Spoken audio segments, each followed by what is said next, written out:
This week we'll be talking about the tools that a programming environment like MATLAB gives us to help create useful programs. These tools include the many built-in functions that MATLAB supplies. We've learned about a few of these already, but now we're going to cover many more of them. We'll see how we can print on the screen in a nicely formatted manner and how we can create graphical output. And perhaps most importantly, we'll see how MATLAB can help us track down and eliminate the errors that inevitably creep into our programs. Before we look at new tools, let's revisit one we've used already, the square root function. Suppose I want to take the square root of 9. Well, we know what that is. 3, no surprise there. But let me show you something that perhaps is surprising. I'm giving square root a matrix. So I'm going to ask you to take the square root of matrix. What does it do here? Well, the matrix I gave it was a 3 by 2 matrix, 1, 4, 9, 16, 25, 36. I specified it right here in the input argument.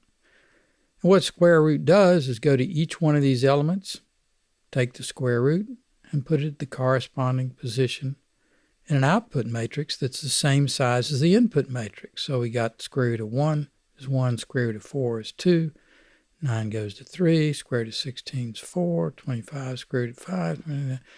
So this is an example of something that's not supported by all programming languages.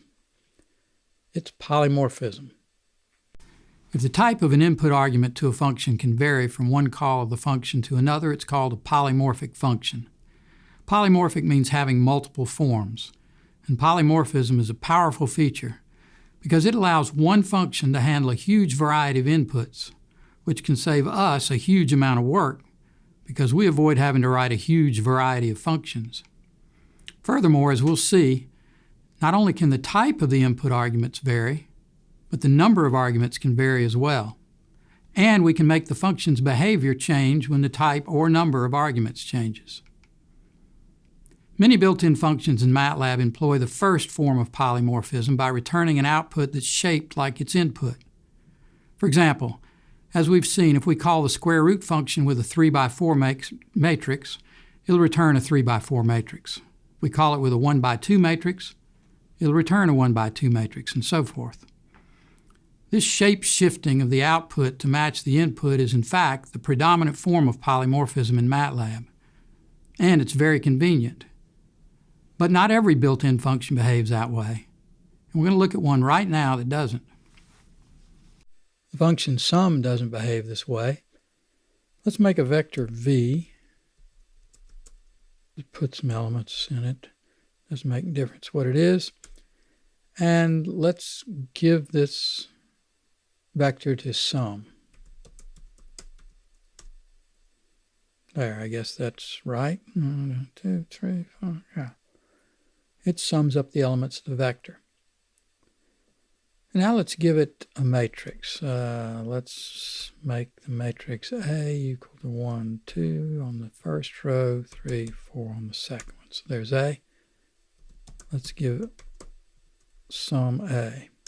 When you give a matrix to sum, it returns a row vector, and each element of it is the sum of one column of the matrix. So 1 plus 3 is 4. 2 plus 4 is 6. However, when you give it a vector, like we did up here, it's vector v, it returns a scalar that's equal to the sum of the elements of the vector. So sum is polymorphic, but the output that it returns doesn't have the same shape as its input.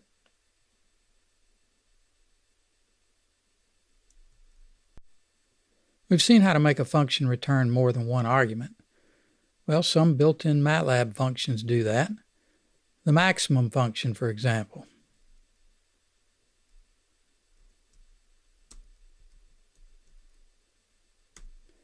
Here we gave max a 4-element row vector, and it returned the maximum number in that vector, the element that's equal to 8. Now let's ask max to give us 2 outputs and see what happens. I'll give it the same input. This time it gave us an 8 and a 4. The 8 is still the maximum number. The 4 is the index of the maximum number. So the fourth element here was where the maximum was, so it returns a 4. Note that returning 2 output arguments is not the same as returning one output argument that is a vector with 2 elements. Size does that.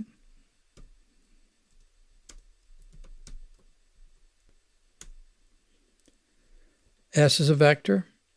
It has 2 elements, 3 and 2. This is a 3 by 2 matrix, so it returned that vector 3, 2. And when I say it's a vector, just to establish that, here's the first element. There's the second element. The function max wouldn't allow us to catch both outputs as a single vector, but size does. However, the function size makes it possible also to save the elements of its output in another way, like this.